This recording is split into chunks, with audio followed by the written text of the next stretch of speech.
qui a abouti à ces déclarations du Premier ministre François Bayrou qui souhaite fixer un ultimatum à Alger, 4 à 6 semaines. Soit ils acceptent de récupérer des ressortissants frappés d'OQTF, obligation de quitter le territoire français, soit il y aura réexamen des accords, notamment le fameux accord de 68.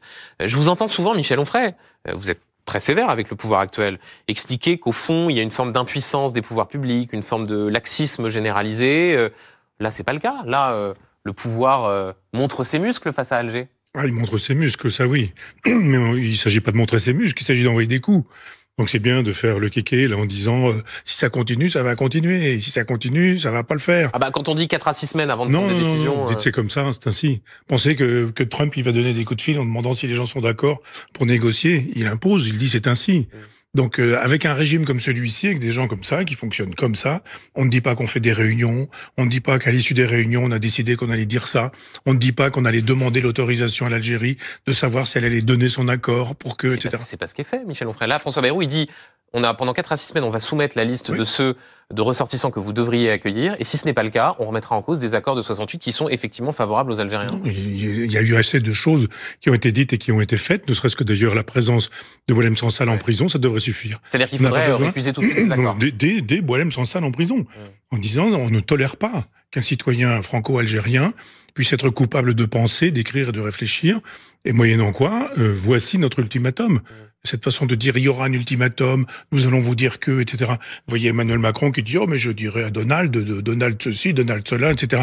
La diplomatie c'est pas ça, la politique c'est pas ça. On dit pas on va faire, on va dire, on prend les caméras du monde entier à témoin en disant on va vous expliquer ce qu'on va faire si on ne nous retient pas. Et puis en fait on n'a pas les moyens, on n'a pas la puissance. Mais ça fait 2 fois que vous évoquez Donald Trump et on en parlera là encore sur ce qu'il vient d'annoncer dans une sorte d'équivalent du Conseil de ministres. Il a réuni ses principaux collaborateurs. C'est un exemple, Donald Trump, en termes de géopolitique, de relations internationales? Non, je fais pas de la morale, je fais de la politique. Quand on fait de la politique, on a des gens qui font de la politique. Je ne vais pas dire, ce sont des gentils. Si vous êtes un gentil... c'est pas qu'une question d'un gentil, c'est qu'on a un président élu qui dit je veux annexer le Groenland, le golfe du Mexique qui s'appelle plus golfe du Mexique, qui s'appelle golfe des États-Unis. Et vous semblez dire qu'au fond, c'est une sorte de petit bréviaire de ce que Emmanuel Macron et François Bayrou devraient faire. Vous dites je semble, mais je ne semble pas. Je dis ce que je dis, pas autre chose, pas autrement. Je dis simplement que Erdogan fait de la politique, que l'Iran fait de la politique, la Chine fait de la politique, l'Europe ne fait pas de politique, et que les États-Unis font de la politique. Après ça, peu importe que ça s'appelle Trump, ça s'appelle Erdogan, je ne sais quoi. C'est pas mon problème. L'Algérie fait de la politique, et M. Tebboune en fait, et nous on n'en fait pas. C'est-à-dire on est dans des démocraties qui ont peur et qui n'osent pas affirmer leurs valeurs en disant c'est ainsi, ça va se passer. C'est peut-être aussi ce qui fait la différence avec parfois des dérives ou des tendances autoritaires. Vous citez des régimes, l'Algérie, l'alternative, la Turquie d'Erdogan. Pas sûr que ce soit des exemples. Mais l'alternative, c'est pas la décadence ou la dictature. On peut avoir des démocraties fortes. Je renvoie à Jean-François Revel, qui avait beaucoup écrit sur ce sujet, en disant la démocratie, c'est pas la possibilité de tout dire, de tout faire, de laisser faire, de laisser dire, de dire que on va pouvoir se faire mépriser, se faire insulter, se faire trimballer en permanence. Non, c'est pas ça la démocratie. On a des valeurs, on y croit, on les impose. Pour ça, faudrait-il encore que la souveraineté signifie quelque chose et que derrière le chef de l'État, il y ait la nation. Mais un chef de l'État qui est élu par défaut, on va pas rentrer dans le détail, mais ça fait quand même des années que tout ça est par défaut. Quand il perd des élections, il dit qu'il les gagne. Et donc vous n'avez pas la légitimité. Vous n'êtes pas légitime. Vous n'êtes pas crédible. Quand d'ailleurs vous arrivez en disant vous avez vu ce qu'a fait l'intelligence artificielle avec mes cheveux, vous avez vu mes bouclettes, tout ce genre de choses. Vous faites quoi? Vous faites référence au petit montage qu'il a fait au moment du sommet sur l'intelligence artificielle? Oui, qu'il a montré comme étant drôle. Et heureusement qu'on a eu une dame intelligente indienne disant non, c'est pas drôle du tout. Personne n'ose dire que c'est pas drôle. Vous trouvez que le pouvoir incarné par Donald Trump est plus conforme à l'idée que vous faites Non, mais parce que vous et encore une fois, vous dites ça sur Emmanuel Macron, mais une vidéo sur l'intelligence artificielle, ça met en cause une question de crédibilité Vous faites semblant de croire que c'est une vidéo sur l'intelligence artificielle. C'est une vidéo narcissique, égotiste, d'un personnage qui parle de ses bigoudis et qui s'en vient nous dire que c'est assez bien fait, qui est assez content de lui, ou ce genre de choses. Là encore, je contextualise, qui était une vidéo qui était faite pour le sommet sur l'intelligence artificielle. Vous avez le droit de pas l'aimer, mais... mais vous avez le droit aussi de ne pas la mettre en ligne en disant « je l'ai trouvée bien faite ». Il y a un moment donné où si vous êtes chef de l'État, quand vous voulez parler de l'intelligence artificielle, vous pouvez pouvez dénoncer les dangers de l'intelligence artificielle sans vous mettre en scène peroxydé ou avec des bigoudis. Donc je dis pas il faut préférer Donald Trump. Ne me faites pas dire ce que je n'ai pas dit. Je dis simplement qu'un chef d'État, c'est un chef et il y a un État.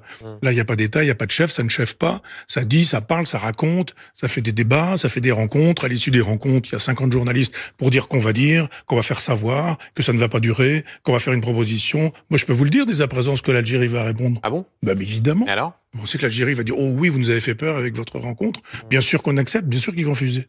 Mais donc, qu'est-ce qu'il faut faire alors? Ah ben, c'est ce qu'il faut faire depuis un petit moment, je vous le redis. Il faut faire de la politique en disant il y a un certain nombre de... couper toute relation avec mais faire de la politique, c'est pas couper toutes les relations. C'est juste dire qu'on a des rapports de force, il y a des choses qu'on faisait, qu'on ne fait plus, qu'on ne fera plus. Donc effectivement, on peut avoir des frontières, on peut contrôler aux frontières. Vous voyez ce qui se passe en Israël. Rima Hassan, elle entre pas en Israël. Quand elle entre, on lui dit vous rentrez chez vous, madame. Formidable, ce sont des choses qu'on peut faire avec des hiérarques, avec des oligarques algériens, avec n'importe qui venant d'Algérie, peut-être même aussi avec des imams.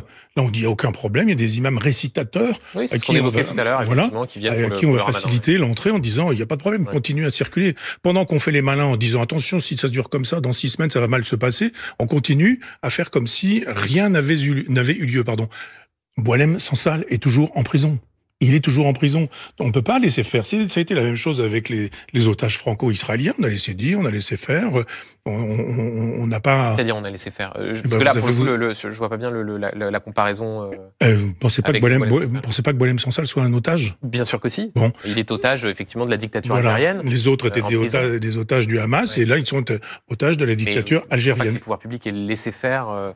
Quand on parle des otages israéliens. Je vous ai pas écouté tous les jours, mais j'ai pas l'impression que beaucoup a été fait pour qu'on les libère, pour qu'on s'occupe d'eux. Alors évidemment, toujours la diplomatie secrète. Comme elle est secrète, on ne sait pas ce qu'elle est. Comme on ne sait pas ce qu'elle est, on n'est même pas sûr qu'elle ne soit pas. Alors là, pour le coup, je crois que les efforts diplomatiques ont été faits. Sûrement, vainement. Ils ont été faits par les pouvoirs publics français. Ils ont été faits également par le gouvernement israélien pour...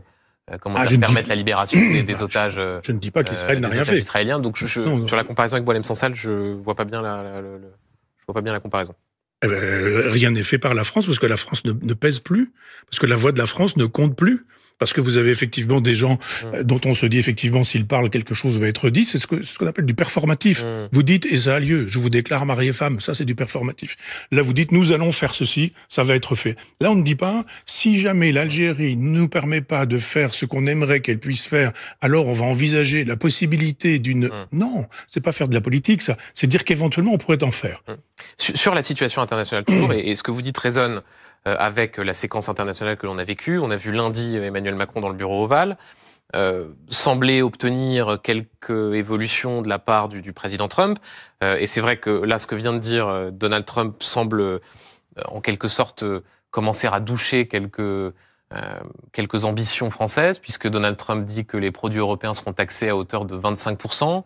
Il semble par ailleurs dire que les garanties européennes, il y en aura en Ukraine, mais que les États-Unis resteront loin de tout cela. Ce n'est plus un allié, Donald Trump, de la France. Mais ça n'a jamais été un allié. Et il ne faut pas que les chefs d'État soient des alliés.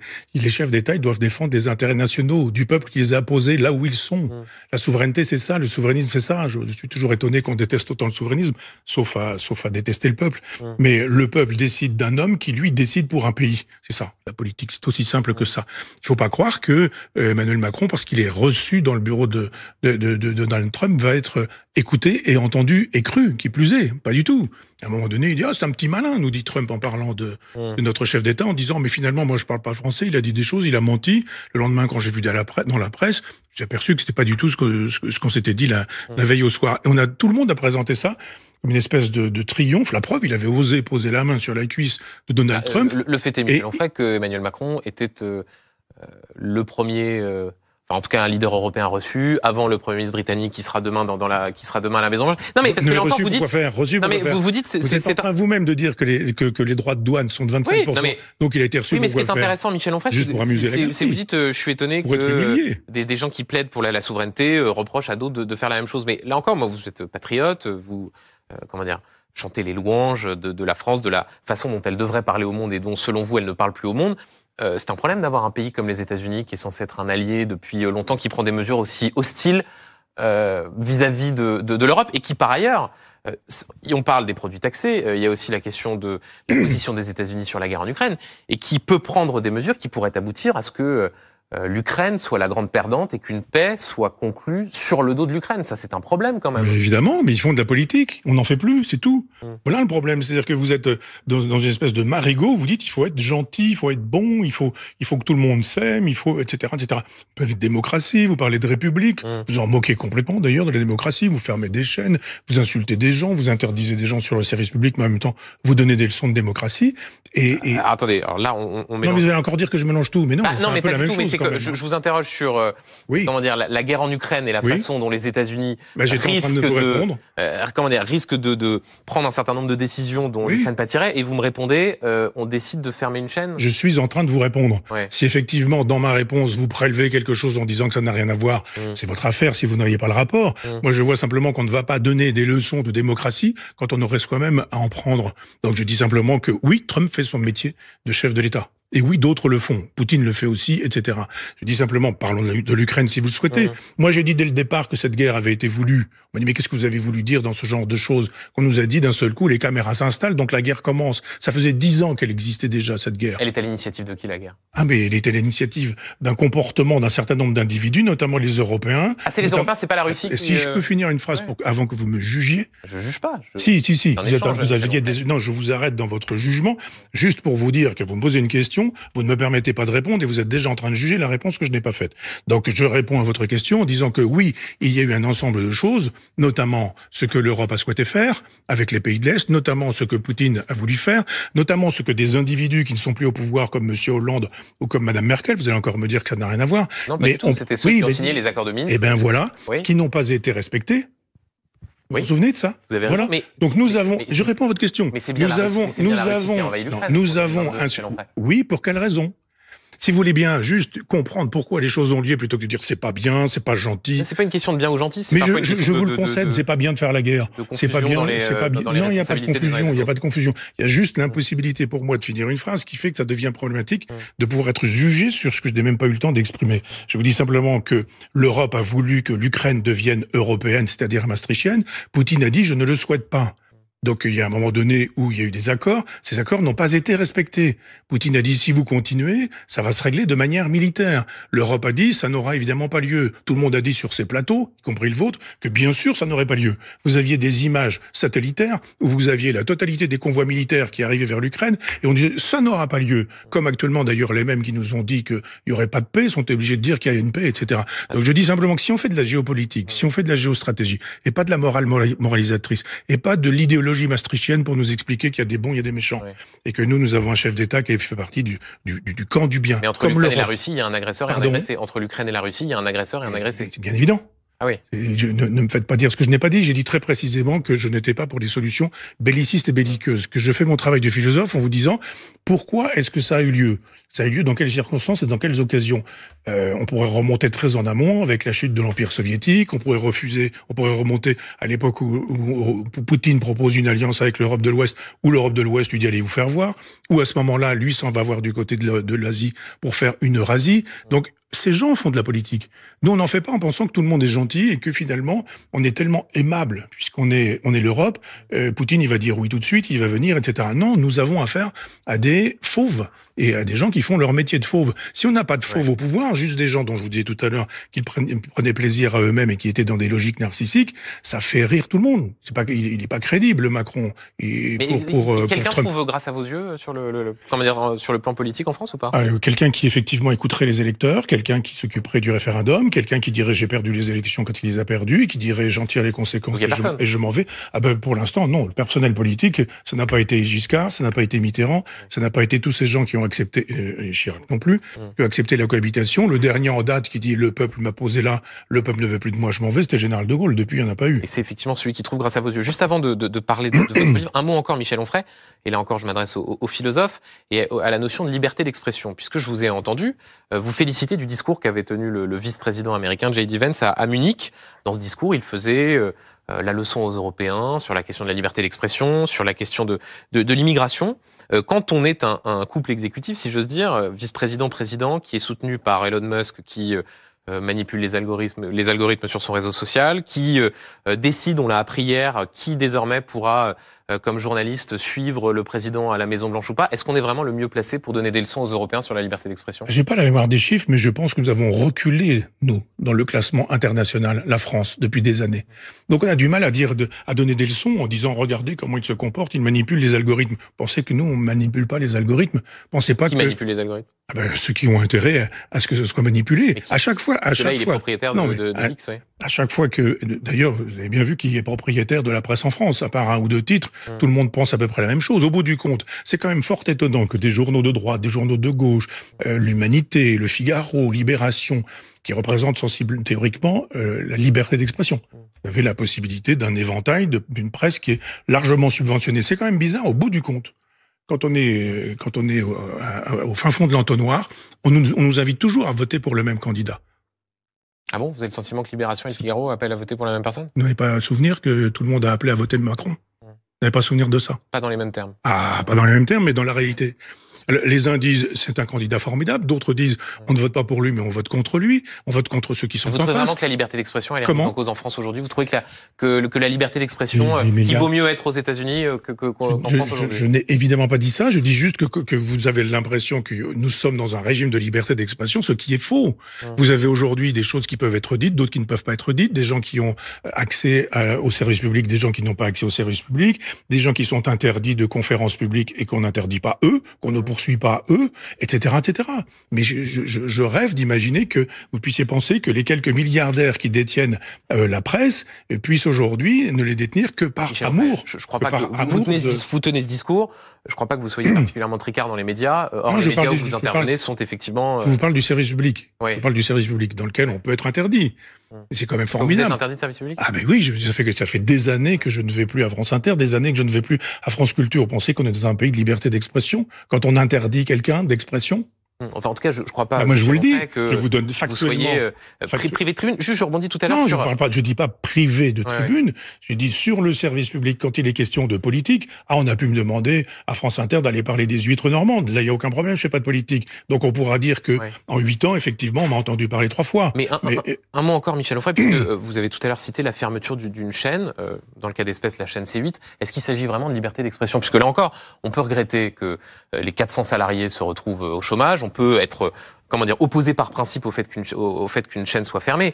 Mais ce dont il est question, c'est un certain nombre d'obligations qui n'ont pas été respectées. Ça fait 35 blâmes, mise en demeure d'une autorité de régulation, c'est plus de 7 millions d'euros d'amende. Il ne s'agit pas de liberté d'expression, il s'agit de règles. Quand des règles ne sont pas respectées, on peut les contester. Oui, mais il y a des décisions, quand vous grillez un feu 35 fois ou quand vous faites des excès de vitesse, à la fin vous êtes sanctionné. Oui, j'ai bien compris, mais c'est quand même étonnant que certaines émissions soient écoutées par une dizaine de personnes et d'autres jamais par personne. C'est quand même étonnant que les signalements soient toujours faits avec les mêmes, sur les mêmes sujets, sur les mêmes questions. C'est étonnant aussi qu'on puisse dire 3,5 millions d'euros d'amende. Pourquoi? D'où ça vient? Comment est-ce qu'on justifie que... Écoutez, je peux vous donner quelques exemples. Non, les 3 millions... Inviter des faux policiers alors qu'ils font pas partie d'une unité, débattre de l'opportunité de torturer des responsables des attentats de Moscou. Oui. Vous allez en trouver 35? Ah oui, je peux vous faire toute la liste si vous voulez. Il y en a 35, mais vous savez, les signalements, vous pouvez les faire dès que vous avez quelqu'un qui a émis l'idée que peut-être il y avait... Non, mais là, c'est pas un signalement, c'est une mise en demeure. C'est-à-dire que c'est l'autorité de régulation qui décide. Oui, j'entends bien, mais quand vous êtes en train de passer la journée à écouter les chaînes pour pouvoir trouver des occasions de dénoncer des gens en disant on les a dénoncés, on les a... C'est les téléspectateurs qui font des signalements. C'est les téléspectateurs qui font des signalements. N'importe quel téléspectateur. Vous en avez fait, vous, déjà, des téléspectateurs? Non, moi, j'en ai pas fait. Oui, moi non plus. Il y a des gens dont c'est le métier. Moi, je fais l'objet parfois de signalements et je vois bien, ça vient toujours du même endroit. C'est toujours sur les mêmes sujets. C'est toujours avec les mêmes questions. Puis au bout du compte, vous dites « Ah mais vous avez grillé quand même 35 fois les feux. Il faut bien qu'on vous fasse sauter votre permis. » Je le connais, l'argumentaire. Je dis simplement que, moi j'ai vu sur cette chaîne, je regardais pas cette chaîne, mais qu'il y avait 2 dames qui s'occupaient des animaux. Vous pensez qu'il faut les punir, ces dames-là? Il y a des gens qui s'occupaient de vieilles voitures ou de courses automobiles. Vous pensez qu'il faut les punir, ces gens-là? Les gens qui font ces émissions? Non, je parlais de la question de la liberté d'expression. Moi, je sais, j'ai été pensionnaire et les punitions collectives, j'ai jamais supporté ça. Quand à 3 heures du matin, vous êtes dehors parce que vous êtes en train de payer les sottises que quelqu'un a pu faire à 3 heures du matin, vous dites c'est pas moi, pas en mon nom. Alors je veux bien. Là, vous avez parlé de Cyril Hanouna. Je vois bien que il s'agit de faire exploser Cyril Hanouna. Non, c'était juste des exploser. faits. Comme par hasard, c'est l'exemple que vous m'avez donné. Mais je dis simplement que on punit des gens. On punit des gens. Pour être précis. Vous avez parlé des policiers. Des policiers. Voilà. Donc, enfin, tout le monde aura bien compris que les policiers invités, c'était des policiers. D'ailleurs, c'était pas si clair que ça. Mais enfin bon. Ah si, c'était des policiers qui se présentaient comme faisant partie de la Bravem, mais ils n'en faisaient pas partie. Une émission sur les animaux, ça saute. Ouais. William Lémergie, ça saute, bon. etc., etc. Je dis, mais c'est quoi cette punition collective? Donc, au nom de la liberté d'expression. Je ne pense pas qu'en dehors de chez Orwell, le fait de censurer, ça puisse être le signe de la liberté d'expression. Il y a vraiment que chez Orwell qu'on vous dit, c'est parce qu'on interdit qu'on crée la liberté. C'est parce qu'on fait la guerre qu'on est en train de faire la paix. Et là, c'est parce qu'on ferme des chaînes qu'on respecte la liberté d'expression. On est vraiment dans une société orwellienne. Si c'était le cas, vous ne pourriez pas peut-être tenir ce genre de discours. Non, mais c'est pas. Vous avez, je sais pas si vous avez lu Orwell, mais c'est pas comme ça que ça se passe. Il y a des moments où vous êtes interdit de parole, et il y a des moments donnés où on vous donne la parole, mais pour mieux vous interdire la parole. Vous pouvez pas aller au bout d'un argument, vous pouvez pas aller au bout d'une démonstration. Vos phrases sont complètement coupées. Ça aussi, c'est une façon de ne pas respecter la liberté de parole. Laissez le temps de s'exprimer, de développer une pensée. Voilà, vous êtes bien obligé de le faire, parce qu'autrement, vous m'auriez déjà coupé la parole. Et on a du temps. Michel Onfray, je voudrais qu'on parle de votre livre, donc l'autre collaboration, les origines françaises de l'islamo-fascisme. Vous décortiquez les écrits de plusieurs auteurs de gauche du XXe siècle en démontrant leur complaisance qui vis-à-vis de l'antisémitisme. Pour certains, clairement, ils sont des antisémites, parfois vis-à-vis du maréchal Pétain, de la collaboration. Comment est-ce que vous expliquez, parce que ce sont des auteurs qui, pour certains, ont toujours pignon sur rue, d'autres ont été, pour le coup, mis de côté, que ces éléments-là soient seulement perçus comme ce qu'on appelle parfois pudiquement une forme de part d'ombre, ou c'est d'ailleurs assez frappant, souvent vous citez des gens qui ont écrit sur eux et qui disent non mais ça représente pas vraiment leur idéologie, ou on peut pas résumer leur œuvre à cela. Bien sûr. Et même, ça n'est pas dans cet esprit-là qu'il faut le penser. Si vous voyez de l'antisémitisme, c'est que vous vous trompez, ça n'a rien à voir, etc. Mais la dialectique elle permet de casser des briques, comme disaient les maoïstes en leur temps. Aujourd'hui, c'est exactement la même chose. D'abord, on m'interdit aussi de citer ces gens-là. Oui, parce que les ayants droit n'ont pas voulu que vous utilisiez... Les ayants droit de Sartre, de Beauvoir, de Genet et de Foucault ont interdit que nous puissions acheter les citations comme il est de coutume habituellement. Donc, on m'a interdit, pour le coup, de citer des textes en disant, mais... Les éloges d'Adolf Hitler par Jean Genet, ils sont écrits, on va dire dans tel bouquin, dans telle page, etc. Donc il y a un certain nombre d'informations qu'il faut cacher. Comme par hasard, ce sont toujours les mêmes qui nous font l'éloge de la fermeture des chaînes télévision. Là, il s'agit d'interdire la parole. Vous y revenez quoi qu'il arrive. Hein, non, mais je dis simplement que vous ne pouvez pas, dans des lieux où la liberté d'expression ne fonctionne pas. La liberté d'expression, c'est la possibilité de dire ce qu'on veut, quand on veut, comme on veut, avec des débats contradictoires. Et avec des règles qui limitent cette liberté d'expression jusqu'à l'insulte, la diffamation. La loi, bien sûr. On va pas refaire l'exégèse du procès de Cyril Hanouna, mais qu'a-t-il dit à Louis Boyard? C'est quand même pas le bout du monde non plus. On n'arrête plus à accepter non plus. S'il fallait que je porte plainte à chaque fois qu'on m'insulte, je n'arrêterais pas de dans les prétoires. Michel Onfray, sur ce livre, moi, ce qui m'a frappé aussi, et c'est intéressant, c'est qu'au fond, vous clouez au pilori ces auteurs, et il y a de quoi, hein. Quand on apprend dans le détail, je veux dire que moi-même, sur certains, j'ai découvert des choses, par exemple sur Paul Ricoeur, et des écrits sur le maréchal Pétain qui sont assez frappants. Quand on regarde votre bibliographie, qui est importante, vous avez tendance à, comme ça, comment dire, dénoncer ceux qui sont parfois perçus comme des idoles, le marquis de Sade, Freud.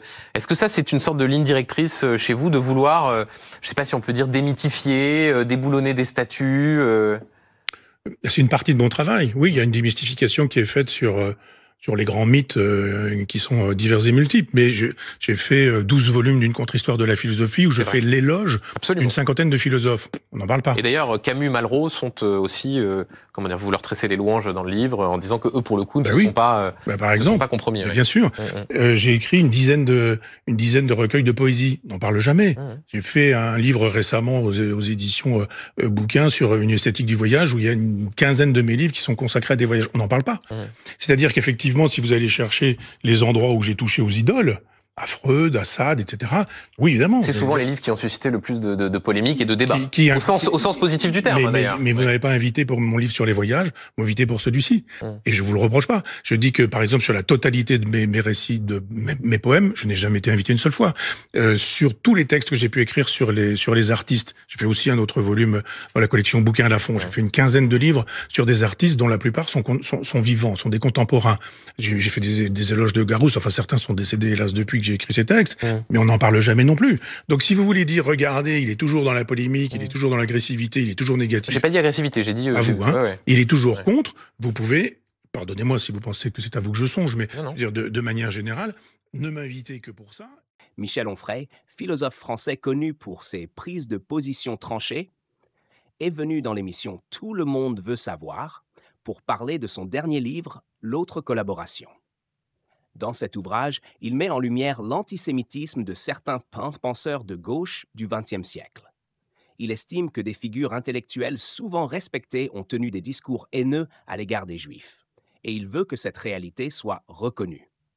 Pour lui, il ne faut pas seulement pointer du doigt l'extrême droite quand on parle d'antisémitisme, mais aussi analyser les écrits et les idées de certains auteurs de gauche qui ont pu entretenir ce type de discours.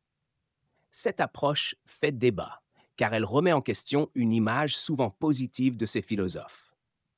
Au-delà de ce sujet, Michel Onfray a aussi partagé ses critiques sur la politique actuelle, notamment sur l'impuissance des démocraties face aux grands défis mondiaux. Selon lui, les dirigeants des pays démocratiques ne parviennent pas à imposer leurs décisions et se laissent souvent dépasser par les événements. Il considère que les démocraties occidentales ont perdu de leur influence et de leur capacité à peser sur les affaires internationales. Il évoque notamment la relation entre la France et l'Algérie, qui reste complexe et marquée par un passé colonial douloureux. Selon lui, la France peine à établir une relation claire avec l'Algérie, oscillant entre culpabilité et volonté d'affirmer son indépendance dans ses choix diplomatiques. Il parle aussi de la situation aux États-Unis, notamment du rôle de Donald Trump.